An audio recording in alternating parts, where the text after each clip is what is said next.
Hello friends, welcome to fundamental.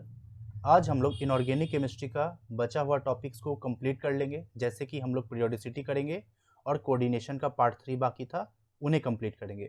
DF हम करा चुके हैं और पी ब्लॉक भी करा चुके हैं और इस पर इंपॉर्टेंट असर्शन रीजनिंग भी करा चुके हैं। दूसरा चीज़, आप लोग पीडीएफ्स की बात करते हैं तो हम यही फिर से रिपीट करेंगे। जो भी पीडीएफ चाहिए तो प्लीज़ आप टेलीग्राम पर आ जाइए, वहाँ पर आपको पीडीएफ मिल जाएगा। नाउ अब इन दोनों के अलावा केमिकल बॉन्डिंग पर एक टॉपिक है बॉन्ड एंगल, उसे भी हम लोग कवर करेंगे, जो कि आप देख सकते हैं। एंड इफ टाइम परमिट्स इस लेक्चर में तो हम लोग एल्डिहाइड, कीटोन, एमीन और एसिड का जो पार्ट 3 बाकी है उन्हें भी कवर कर लेंगे इसी लेक्चर में। तो देखिए, बॉन्ड एंगल में अगर आप देखेंगे तो पी ब्लॉक में आप पढ़ते हैं ग्रुप 15 और 16 का जो हाइड्राइड होता है। तो पहले आप ऑब्जर्व कीजिए, क्या टॉप टू बॉटम आ रहे हैं तो देख रहे बॉन्ड एंगल डिक्रीज कर रहा है, लाइकवाइज इधर भी डिक्रीज कर रहा है। अब देखिए कॉन्सेप्ट क्या है, पहले एक बार बता देते हैं फिर एक्सप्लेन करते हैं। आप ध्यान दीजिए, NH3 और PH3 में कॉमन देखेंगे तो ये क्या है, सेंट्रल एटम। ये सभी सेंट्रल एटम है और ये सराउंडिंग एटम है। तो कॉन्सेप्ट क्या है, जब सेंट्रल एटम आपका वैरी कर रहा है और सराउंडिंग एटम क्या है, सराउंडिंग एटम सेम है, तो वही एग्जांपल है। तो ऐसे केसेस में क्या देखने को मिल रहा है कि जब सेंट्रल एटम का साइज क्या है, साइज इंक्रीज कर रहा है तो बॉन्ड एंगल डिक्रीज कर रहा है। देखिए टॉप टू बॉटम आएंगे तो देख रहे साइज तो इंक्रीज कर रहा है नाइट्रोजन से बिस्मथ तक, इसलिए बॉन्ड एंगल डिक्रीज कर रहा है, पहला ऑब्जर्वेशन। सिमिलरली यहाँ भी देखिए ऑक्सीजन से टेलोडियम तक आएंगे तो साइज इंक्रीज कर रहा है तो बॉन्ड एंगल डिक्रीज कर रहा है, प्रोवाइडेड सराउंडिंग एटम सेम है। एक चीज, टेलीग्राम पर ये इमेज दिए थे, यहाँ पर भी देखिए एक क्वेश्चन है OF2 और OH2। यहाँ पर भी कॉन्सेप्ट क्या है, सेंट्रल एटम है और ये सराउंडिंग एटम है। फर्क अब क्या है, सेंट्रल एटम सेम है बट सराउंडिंग एटम अब वैरी कर रहा है। एक केस में हाइड्रोजन है और एक केस में फ्लोरीन है। तो कॉन्सेप्ट क्या लगेगा उसके बेसिस पर ये दोनों ही एक्सप्लेन हो जाएगा। देखिए अगर आप ध्यान देंगे, हम इसी की बात करते हैं H2O और H2S की। तो देखिए ये H2O है और ये H2S है, तो दोनों में फर्क क्या है, बस आप देखेंगे तो ऑक्सीजन से जब सल्फर की ओर आएंगे तो हम लोग एक कॉन्सेप्ट जानते हैं कि बॉन्ड लेंथ बढ़ जाता है। याद कीजिए जब हम ग्रुप 15, 16 और 17 का हाइड्राइड पढ़ा रहे थे तब बताए थे कि कैसे टॉप टू बॉटम आते हैं तो बॉन्ड लेंथ इंक्रीज करता है। देखिए जैसे OH की बात करें, OH का बॉन्ड लेंथ हो और सल्फर H का बॉन्ड लेंथ हो और SeH का बॉन्ड लेंथ हो, ये इंक्रीज करता है बिकॉज पुअर ओवरलैप होता था और इस कारण से बॉन्ड डिसोसिएशन एंथैल्पी डिक्रीज करता था। तो उसी बेसिस पे हम कह सकते हैं ऑक्सीजन हाइड्रोजन के बीच का जो बॉन्ड लेंथ है और सल्फर हाइड्रोजन का बॉन्ड लेंथ है, ये बॉन्ड लेंथ ज़्यादा होगा। अगेन सेम कॉन्सेप्ट है। देखिए अगर हम इसी की बात करें बॉन्ड लेंथ की, HEH बॉन्ड डिस्टेंस, तो देख रहे हैं बढ़ गया ना, वही बात कह रहे हैं। अब बढ़ने से क्या हो रहा है, एक चीज़ आप ये याद कीजिए, जब कोई भी एक कोवेलेंट बॉन्ड बनता है, अगर हम H और H की बात करते हैं तो दो इलेक्ट्रॉन का जो शेयरिंग होता है बीच में रहता है। लेकिन हम डाइपोल मोमेंट वाले लेक्चर में बताए थे जब एक इलेक्ट्रोनिगेटिव एटम आ जाता है तो उस केस में क्या होता है, रैदर बीच में होना चाहिए था बट अब ये शिफ्ट करके मोर इलेक्ट्रोनिगेटिव की तरफ चला जाता है। ये कॉन्सेप्ट हो गया। अब वही कॉन्सेप्ट यहां लगाना है। अब देखिए since oxygen is more electronegative than hydrogen, तो ये क्या करेगा, ये जो आपका हम यहीं पे बना देते हैं, अब H की जगह, F की जगह आप वो समझिए, ये लोन बॉन्डेड पेयर ऑक्सीजन की तरफ रहना चाहेगा, वही ये दो डॉट से दिखा रहा है। लाइकवाइज इस बॉन्ड का भी ये दो डॉट से दिखा रहा है। अब देखिए, अब वही अगर हम सल्फर और हाइड्रोजन की बात करेंगे तो अब देखिए ऑक्सीजन से जब सल्फर की ओर आएंगे तो पहली बात तो इसका इलेक्ट्रोनिगेटिविटी घट गया, तो जो अपनी तरफ अट्रैक्ट करने का जो ये टेंडेंसी था इस तरह से, पहली बात घट गया। दूसरी बात, ये बॉन्ड लेंथ भी बढ़ चुका हुआ है, तो रैदर जितना ये पास अगर होता भी अब ये थोड़ा दूर हो गया। फील कीजिए दो चीज हो रहा है, एक तो इलेक्ट्रोनिगेटिविटी यहां से यहां घट रहा है तो जिस कारण से पास बुलाने का टेंडेंसी घट गया। उसमें भी बॉन्ड लेंथ अगर इतना होता था, अगर ऑक्सीजन यहां था तो सेफर अगर इसके पास है, तो सल्फर के कारण अब बॉन्ड लेंथ सेफर बढ़ चुका है, तो अब ये उतना पास नहीं रहेगा जितना ऑक्सीजन के पास था। तो दोनों फैक्टर काम कर रहा है। अब इसका इफेक्ट क्या पड़ेगा, अगर आपको ये दो फैक्टर समझ में आ रहा है, एक इलेक्ट्रोनिगेटिविटी और दूसरा बॉन्ड लेंथ, तो अब आप समझ सकते हैं। देखिए अब हम लोग पढ़ते हैं वेस्पर थ्योरी में कि लोन पेयर का रिपल्सन सबसे ज्यादा होता है, फिर लोन पेयर बॉन्ड पेयर का, फिर बॉन्ड पेयर का। अब देखिए दोनों पे ही लोन पेयर दो है, इस पे भी दो लोन पेयर है, तो ये क्या करेगा, आपस में रिपेल करेगा, तो इधर की ओर धक्का देगा और ये इसको इधर की ओर धक्का देगा। बट सिंस ये OH का जो बॉन्ड है दोनों तरफ, इसका जो बॉन्ड पेयर इलेक्ट्रॉन है वो ऑक्सीजन के पास है, तो ये क्या करेगा, आप देख रहे हैं अपने में भी ये रिपल्सन करेगा, बॉन्ड पेयर, और ऊपर से तो ये धक्का दे ही रहा है, बट इसको जगह भी तो चाहिए। अगर हम इसको ऊपर से बोल रहे चल जा नीचे जा अंदर की ओर जा, तो ये बोलेगा अंदर हम कैसे जाए, ये अंदर का जो बॉन्ड पेयर है ये भी आपस में रिपेल कर रहा है, तो इस कारण से यहाँ tug of war type situation होगा, ऊपर से भी ये इसको धक्का दे रहा है दोनों, और ये दोनों आपस में एक दूसरे को दे रहा है because of this and this bond pair, bonded share pair of electron, इसलिए बॉन्ड एंगल उतना नहीं घट पाता है। लेकिन जब यहां से ये इसको पुश कर रहा है, लेकिन जब सल्फर हाइड्रोजन बॉन्ड क्या है, लंबा है, उस कारण से पहली बात तो ये जो शेयर पेयर ऑफ इलेक्ट्रॉन है ये थोड़ा दूर है सल्फर से, उसमें भी इसका इलेक्ट्रोनेगेटिविटी घट चुका है, तो अपने पास बुलाने का टेंडेंसी कम है, तो जब ये इसको पुश कर रहा है तो अब इसके पास कोई ऑप्शन नहीं बचा, क्योंकि ये तो ऑलरेडी डिस्टेंस बढ़ चुका है। हम अगर यहाँ मिटा दे एक बार तो देखिए ये डिस्टेंस और ये डिस्टेंस ये बढ़ चुका है, और यहाँ ये डिस्टेंस कम था, तो जब ये बढ़ चुका है तो अब क्या रिपल्सन उतना फेस होगा नहीं, क्योंकि जब पास पास रहेगा तभी रिपल्सन होगा ना, जब दूर दूर हो गया तो रिपल्सन क्यों होगा, क्योंकि ये भी इलेक्ट्रॉन है ये भी इलेक्ट्रॉन है, तो जब रिपल्सन कम है तो अब हम इसको जब पुश कर रहे हैं तब ये आसानी से अंदर की ओर आ जाएगा। तो समझ में आया, तो यही कॉन्सेप्ट है क्या कि इलेक्ट्रोनेगेटिविटी ज्यादा होने के कारण ये शेयर्ड पेयर इलेक्ट्रॉन इसके पास रहेगा, पास होने के कारण जब इसको पुश कर रहा है तो ये अंदर की ओर नहीं आना चाहेगा, क्योंकि ये आपस में भी एक दूसरे को रिपेल कर रहे हैं, बट जब ये पुश कर रहा है तो ये पास आ सकता है थोड़ा सा, क्योंकि ऑलरेडी एक डिस्टेंस वो मेंटेन कर चुका है, तो थोड़ा सा तो पास आ सकता है, इसलिए बॉन्ड एंगल डिक्रीज कर जाता है। इसलिए आप देख रहे हैं स्मॉलर डिस्टेंस दिस वन, और यहां पर क्या लार्जर डिस्टेंस दिस वन, इस कारण से क्या है ग्रेटर रिपल्सन हेयर, या स्मॉल डिस्टेंस होने के कारण ज्यादा रिपल्सन होने के कारण जब ये पुश कर रहा है और पुश कर रहा है तो ये अंदर नहीं आना चाह रहा है। तो यही रीजन है कि आप कह सकते हैं कि जब H2O और H2S की बात करें तो आप देख रहे हैं बॉन्ड एंगल डिक्रीज कर रहा है। लॉजिक क्लियर है। अब वही अगर अब हम ऑक्सीजन और हाइड्रोजन की बात कर ले और ऑक्सीजन और फ्लोरीन की बात कर ले, अब मोर इलेक्ट्रोनेगेटिव कौन है, फ्लोरीन है, तो ये जो इलेक्ट्रॉन पेयर होगा अपने तरफ रखना चाहेगा, ये भी अपने तरफ रखना चाहेगा, बट यहाँ तो ऐसा नहीं है, ये ऑक्सीजन की तरफ रहेगा, ये ऑक्सीजन की तरफ रहेगा। इसलिए होता क्या है जब ये इसको इस तरह से रिपेल कर रहा है तो ये अंदर उतना नहीं जा पाता है क्योंकि इसका डिस्टेंस पास है, लेकिन जब ये रिपेल करता है तो हो सकता है क्योंकि ये ऑलरेडी एक सर्टेन डिस्टेंस होल्ड करके रखा हुआ है तो इसको और थोड़ा पास आने में कोई दिक्कत नहीं है, इसलिए H2 और OF2 में OF2 का बॉन्ड एंगल कम होता है और H2O का ज्यादा होता है। लॉजिक क्लियर हो गया ना कि ऐसा क्यों हो रहा है। सो यही था। अब हम लोग आते हैं, अच्छा एक क्वेश्चन ये भी देख लीजिए, PH4 पॉजिटिव और PH3 में। PH4 पॉजिटिव का क्या है कि इसका आप हाइब्रिडाइजेशन कैलकुलेट कीजिए, तो 5 4 9, 9 में से 1 गया 8, प्लस को माइनस कर लेते हैं तो 5 + 4 -1 divided by 2, 8 divided by 2 gives you 4, तो sp3। इधर भी क्या है 5 और 3 8, 8/2 4, तो ये भी हो गया sp3।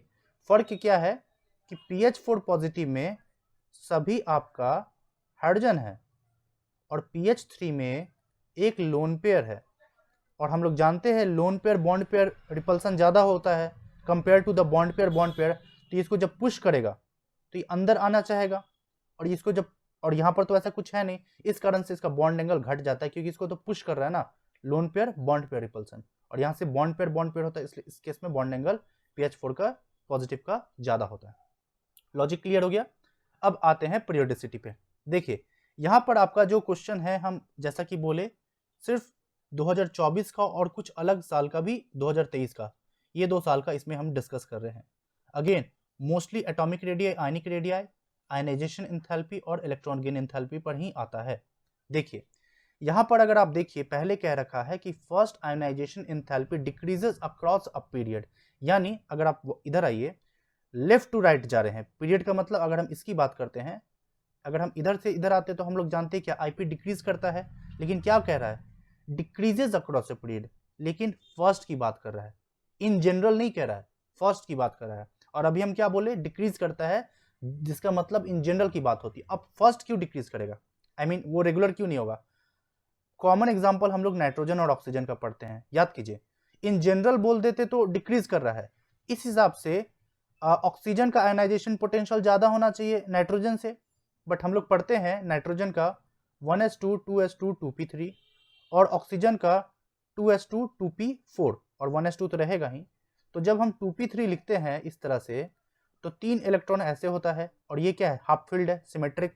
और जब 2p4 लिखते हैं तो 1 2 3 और एक चौथा रहता है। तो हम लोग पढ़ते हैं हाफ फील्ड होने के कारण ये एक्स्ट्रा स्टेबल हो जाता है, और इसलिए यहाँ से एक इलेक्ट्रॉन को निकालना टफ है। बट यहाँ पर एक इलेक्ट्रॉन हम निकाल सकते हैं, क्योंकि निकालने के बाद ये सिमेट्रिक इन नेचर हो जाएगा, जो कि हाफ फील्ड है। इसीलिए ऑक्सीजन का जो आयनाइजेशन पोटेंशियल है वो कम है, रैदर नाइट्रोजन का ज़्यादा है। तो ये तो उल्टा हो गया ना, रैदर आईपी तो घटना बढ़ना चाहिए, बट यहाँ क्या है, नाइट्रोजन का ज़्यादा हो गया और ऑक्सीजन का कम हो गया। तो ये ट्रेंड तो नहीं फॉलो हो पाया, इसलिए first IP decreases across a period, ये फॉल्स हो गया। Now increasing nuclear charge outweighs the shielding. हाँ, ये हम लोग जानते हैं, जब लेफ्ट टू राइट अब जाते हैं तो कॉमनली हम लोग क्या पढ़ते हैं, फर्स्ट सेल में 2 इलेक्ट्रॉन जाएगा, 1 2 और अंदर न्यूक्लियस ले लीजिए, और आउटर सेल में 8 हो सकता है। तो पहले अगर आप देखेंगे बोरोन में इसमें कितना हो जाता है, लाइक फिर आप कार्बन को भरते हैं, फिर नाइट्रोजन को भरते हैं, तो सभी इसी सेल में भरते जा रहे हैं ना, और न्यूक्लियस का चार्ज तो अंदर जा रहा है, तो यहाँ पर शेल साइज तो बढ़ने का कोई लॉजिक नहीं है। तो इफेक्टिव न्यूक्लियर चार्ज अंदर बढ़ जाता है, और वो क्या करता है, इस इलेक्ट्रॉन को अपने तरफ अट्रैक्ट करके रखता है। यही रीजन है कि इस केस में आपको शील्डिंग देखने को नहीं मिलता है, रैदर न्यूक्लियर चार्ज के बेसिस पर हम कह सकते हैं। तो ये स्टेटमेंट ट्रू हो गया। So A is false and R is true, correct. Now first the element having highest first IP, again वापस आइए, AlSi C और N, वापस AlSi C और N। हम लोग जानते हैं ऊपर से नीचे आएंगे तो आईपी कम होगा, तो ऑब्वियस सी बात है Al और Si का कम होगा। लेफ्ट टू राइट जाते हैं तो बढ़ता है, तो ऑब्वियस सी बात है कार्बन से जब नाइट्रोजन की ओर जाएंगे तो बढ़ेगा। उसमें भी अगर आप कार्बन का देखेंगे तो 1s2 2s2 और 2p2, और नाइट्रोजन का 2p3, और अभी जस्ट हम लोग देखें 2p3 हाफ फील्ड होता है, इसलिए मोर स्टेबल, इसलिए ऑब्वियस सी बात है नाइट्रोजन का ज्यादा होगा, इसलिए इसका आंसर 4 हो गया। लॉजिक क्लियर है। ये क्वेश्चन फ्रेंड्स आपका आया था इलेक्ट्रॉन गेन एंथैल्पी पे, और इसको हम डिटेल में डिस्कस किए इस लेक्चर में। तो आई रिक्वेस्ट आप प्लीज इसको जाके देख लीजिएगा, क्योंकि इधर हम एक्सप्लेन करेंगे तो फ्रेंड्स समय ज़्यादा लग जाएगा। ठीक है, आइए इस क्वेश्चन पे। अब देखिए, electron gain enthalpy of fluorine is more than that of Cl। नहीं, याद कीजिए, chlorine, fluorine, then bromine, then iodine, हम लोग इस तरह से पढ़ते हैं। तो ये स्टेटमेंट क्या है, फॉल्स हो गया, और हमें नॉट करेक्ट ही बताना है। तो पहले हम ट्रू फॉल्स लिखते हैं, बिकॉज लास्ट में एक्सप्लेन करने में इजी रहेगा। तो ये फॉल्स हो गया। Ionization enthalpy decreases in a group in a periodic table. Group का मतलब टॉप टू बॉटम, हाँ डिक्रीज करता है, बिकॉज सेल साइज इंक्रीज करता है, इसलिए ये ट्रू है। अब देखिए, नॉट करेक्ट बताना था, और ये तो ट्रू है, तो ये तो आंसर नहीं होगा, तो आप डायरेक्ट बी को एलिमिनेट कर दीजिए, गलत गलत गलत। तो डायरेक्टली कह सकते हैं ACD, ऑप्शन एलिमिनेशन हो गया कि नहीं। फिर ये क्वेश्चन आइए, इसी साल पूछा है। अब देखिए, टॉप टू बॉटम और लेफ्ट टू राइट आर्बिट्री एक दे दिया है, तो हम आपको क्या सजेस्ट करेंगे, आप अपने मन से मान लीजिए ग्रुप 1 और ग्रुप 2, यानी सोडियम वाला ग्रुप हो गया और ये बेरिलियम वाला हो गया। अब आप देखिए, अभी हमें क्या बताना, एटॉमिक रेडियाई। तो ऑब्वियस सी बात है, टॉप टू बॉटम आएंगे तो बढ़ेगा, और लेफ्ट टू राइट जाएंगे तो घटेगा। तो सबसे ज्यादा C प्राइम का होगा, देखिए C प्राइम, उसके बाद D प्राइम, क्योंकि टॉप टू बॉटम तो इंक्रीज ही करता है ना, तो C के बाद D ही प्राइम आएगा, तो D प्राइम। अब लेफ्ट टू राइट डिक्रीज करता है, इसका मतलब A प्राइम का सबसे ज्यादा होगा, तो A prime then B prime, तो ये ट्रू है। अब मेटालिक कैरेक्टर, ऑब्वियस सी बात है, मेटालिक कैरेक्टर का मतलब क्या होता है, एक मेटल, एक एटम मान लीजिए जिसका एक न्यूक्लियस है और इलेक्ट्रॉन है, तो कितना इजीली ये इलेक्ट्रॉन लूज कर सकता है, वही इसका मेटालिक कैरेक्टर हो गया। तो ऑब्वियस सी बात है, जितना ज्यादा साइज बढ़ेगा उतना ज्यादा इनके बीच का डिस्टेंस कम होगा, ज्यादा होगा, और डिस्टेंस ज्यादा होने के कारण इजिली लूज कर सकता है। तो हम कह सकते हैं जैसा एटॉमिक रेडियाई होगा उसी अकॉर्डिंग मेटालिक कैरेक्टर होगा, बिकॉज रेडियस ज्यादा है, यानी ये रेडियस ज्यादा है, तो इलेक्ट्रॉन इजिली लूज कर सकता है, और इजिली लूज कर सकता है तो मेटालिक कैरेक्टर उतना ही होगा, तो डायरेक्ट प्रोपोर्शनल। तो जो ऑर्डर इधर है वही इधर होना चाहिए, तो C प्राइम, D प्राइम और A प्राइम और B प्राइम, तो this one is also your true. Now size of element, size of element again जैसा एटॉमिक रेडियाई होगा वैसा ही होगा ना, तो ऑब्वियस सी बात है ना, साइज और एटॉमिक रेडियाई में क्या डिफरेंस हो गया, तो जितना रेडियस होगा उतना ही साइज होगा, तो ऑर्डर तो सेम होना चाहिए, बट यहाँ सेम नहीं है, तो ये फॉल्स हो गया। Now order of ionic radii, obvious सी बात है, जितना इलेक्ट्रॉन लूज करेगा उसी प्रोपोर्शन में जाएगा, इसलिए ये भी सेम होगा, तो A ट्रू, B ट्रू और D ट्रू, C नहीं है, तो ABD आंसर इज 3। क्लियर। अब ये क्वेश्चन अगेन, इसको बनाने का क्या तरीका है, सीधी सी बात है, देखिए करना क्या है, जब भी 100 से ऊपर जाता है तो आपको बस ये 0 से 9 तक का जो नेम दे रखा हुआ है इसको ध्यान में रखना है। हम लोग को जनरली लाइक 1 को छोड़ दीजिए और 9 को छोड़ दीजिए, बाकी याद रहता है। जैसे देखिए nil 1 0 nil, 2 bi, 3 tri, 4 quad, 5 pent, 6 hex, 7 sept, 8 oct, ये याद रहता है, बाकी दोनों नहीं याद रहता। तो बस इसी को याद रखिए, 1 का और 9 का। अब करना क्या है, देखिए उन नियम। तो देखिए 1 उन होता है और उन कितनी बार रिपीट कर रहा है, 1 2 3, तो 1 1 1 3 बार रिपीट कर रहा है, और इसके लास्ट में जस्ट IUM लगा देना होता है, EM, तो 3 बार रिपीट कर देना है। अब इसी के बेसिस पे बताना कौन सा ग्रुप जाएगा। और हम जब ये सॉल्व भी कराए थे तो हम बोले थे ट्रिक क्या, तो देखिए 111 हो रहा है ना, तो उसका जो आखिरी का 2 डिजिट है वही उसका ग्रुप हो जाएगा। देखिए 111 के कारण आखिरी का 2 डिजिट वही ग्रुप है, तो 111 11, 12 होने के कारण 112 में तो 12, 110 का आखिरी का 2 10 है तो 10, 109 का 9 है तो 9। तो ये हम ऑलरेडी करा चुके हैं, तो हम यहाँ डायरेक्ट आगे बढ़ सकते हैं। अब देखिए ये क्वेश्चन 2023 का है, इसमें बताना है कि एटॉमिक नंबर और कौन सा ब्लॉक होगा। अब आप सोच रहे होंगे कैसे बनाए, तो देखिए हम इसको आपको सॉल्व करा सकते हैं एफ ब्लॉक की मदद से। अगर आपको याद हो, जब हम पढ़ा रहे थे एफ ब्लॉक का ट्रांजिशन मेटल में, तब हम आपको बोले थे एटलीस्ट फर्स्ट का, अगर आपको याद रहेगा, लानत है सेलेना, तो ये 58 होता था। तो 58 होने के कारण आप आगे का कह सकते हैं, तो सिर्फ इतना मालूम था। तो देखिए लानत है सेलेना, प्रीति एंड पैमला तुम पर, कि सैम की यूरोपियन गड्डी में तबीयत। तो देख रहे 58 से 65 आ रहा है, तो अगर 65 आ रहा है तो हम कह सकते हैं डी का हो गया डायरेक्ट 3। तो हमें सिर्फ एफ ब्लॉक मालूम था, तो हम कह सकते हैं डी का 3 यहाँ है, डी का 3 यहाँ है, ये दोनों गलत। अब देखिए 37, और एक चीज हमें हमेशा याद रहता है, एटलीस्ट नोबल गैस का एटॉमिक नंबर। क्यों? क्योंकि जब हम लोग कोऑर्डिनेशन में इफेक्टिव एटॉमिक नंबर कैलकुलेट करते हैं तो वहां यही सब लेते हैं। तो देखिए मोस्ट कॉमनली हम लोग आर्गन और क्रिप्टन को पकड़ते थे, जहां क्रिप्टन 36 है। अगर हमें सिर्फ क्रिप्टन मालूम रहता 36, तो ऑब्वियस है इसके बाद जब हम उठ के आएंगे तो ग्रुप 1 और ग्रुप 2 ही होता था, तो 37 तो ग्रुप 1 का ही होगा, यानी एस ब्लॉक। तो आप कह सकते हैं 37 एस ब्लॉक हो जाएगा। तो जैसे ही मिल गया ए का 4, ए का 4 देखिए यहाँ है, आंसर इज 4। इस तरह के क्वेश्चन में हमें ये नहीं देखना है कि कितना आ रहा है, जस्ट सॉल्व करने से मतलब है। तो आप इस तरह से सॉल्व कर सकते हैं, बात बाकी हो ही गया। अब देखिए 2024 में इस साल क्वेश्चन आया है, देखिए पी ब्लॉक में आपको मेटल नॉन मेटल मिलेगा, और ये क्वेश्चन कई बार पूछ चुका है इसी साल में, लाइक ग्रुप 13 और ग्रुप 14 को लेके, कि असर्शन और रीजनिंग स्टेटमेंट वाइज में पूछ चुका हुआ है। ठीक है, तो ये हम एक्सपेक्ट कर सकते हैं कि ठीक है। और डी ब्लॉक में क्या है, डी ब्लॉक में आपको सब मेटल्स ही मिलता है। हम लोग क्या बोलते हैं डी ब्लॉक के बारे में, ट्रांजिशन मेटल, है ना।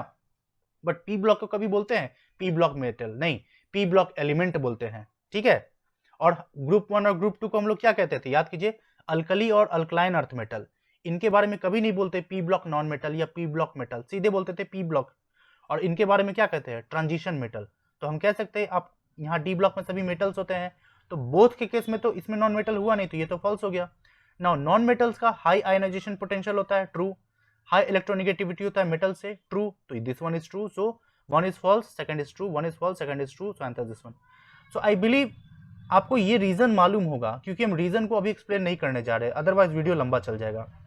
हम जस्ट आपको क्वेश्चन सॉल्व करा के ये दिखाना चाह रहे हैं कि देखिए क्वेश्चन किस तरह से फ्रेम हो रहा है पीरियोडिसिटी में। अब देखिए ये वाला क्वेश्चन आया है केमिकल रिएक्टिविटी से, कह रखा है along a period chemical reactivity of elements gradually increases 1 to 18। This is absolutely false. कैसे, देखिए फिर से आइए, 1 to 18 में क्या कह रखा है कि देखिए फिर से इंक्रीज कर रहा है रिएक्टिविटी। अब देखिए जब हम यहां से यहां आते हैं तो इलेक्ट्रोपॉजिटिव कैरेक्टर डिक्रीज करता है, तो क्या रिएक्टिविटी इंक्रीज किया, नहीं, तो यहां से यहां डिक्रीज किया।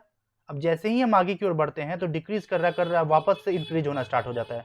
क्यों? क्योंकि इधर से यहाँ नॉन मेटालिक कैरेक्टर बढ़ गया, तो यहाँ से यहाँ तो इंक्रीज किया, और यहाँ से यहाँ मेटालिक कैरेक्टर डिक्रीज हो रहा था, यहाँ से यहाँ तो डिक्रीज किया। तो एक सीधा कह सकते हैं कि ओवरऑल इंक्रीज कर रहा है, ओवरऑल डिक्रीज कर रहा है, नहीं, क्योंकि मेटल से नॉन मेटल की ओर आ रहे हैं, तो मेटालिक कैरेक्टर डिक्रीज कर रहा है और यहाँ नॉन मेटालिक कैरेक्टर इंक्रीज कर रहा है, तो रिएक्टिविटी में तो फर्क हुआ कि नहीं।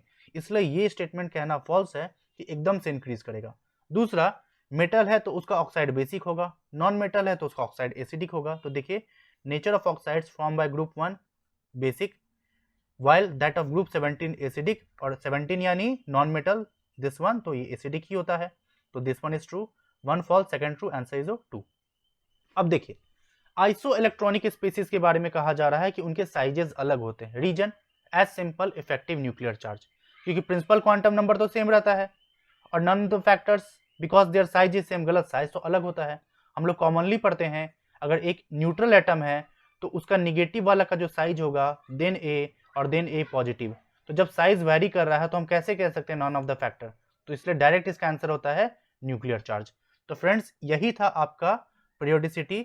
एक बार हम आपको रिकैप करा दे रहे हैं। देखिए जैसा कि आपको कहें एटॉमिक आयनिक रेडियाई, आयनाइजेशन और electron gain enthalpy, mostly question यहीं से था। क्या है, आईपी है, आईपी पे है, और फिर से आइए इलेक्ट्रॉन गेन एंथैल्पी है, और देखते जाइए ध्यान से 2024 और वापस से 2024 आईपी, 2024 इलेक्ट्रॉन गेन एंथैल्पी, ये 2023 हो गया। बट क्वेश्चन देखिए electron gain enthalpy, IP, electronegativity. खैर आप ये दोनों ध्यान रखिए, ठीक है। अगेन यहाँ पर भी देखिए आयनिक रेडियाई हो या एटॉमिक रेडियाई हो, एटॉमिक रेडियाई आया कि नहीं, रेडियाई आया कि नहीं, और इन दोनों के बेसिस पे आप ये दोनों एक्सप्लेन किए कि नहीं। ये तो खैर फालतू क्वेश्चन है, कभी कभार पूछ लिया, इसके ऊपर नहीं जाना है। ये जस्ट एक बेसिक आइडिया होना चाहिए, कोई बड़ा चीज नहीं है। नाउ ये भी आप एक्सप्लेन क्यों कर पाए, क्योंकि एक बेसिक आइडिया था। अगेन आईपी और इलेक्ट्रोनिगेटिविटी पे क्वेश्चन आया, अगेन रिएक्टिविटी है, बेसिक्स है। तो और ये यहां पर आप इसको कैसे एक्सप्लेन कर रहे हैं, न्यूक्लियर चार्ज, तो अगेन आईपी बाकी फैक्टर्स आया कि नहीं। तो हम यही कहना चाह रहे हैं, देखें पीरियोडिसिटी पर जस्ट बेसिक्स आता है, मालूम होना चाहिए। अब करा देते हैं आपका कोऑर्डिनेशन, जो भी टॉपिक इसमें बाकी रह गया था।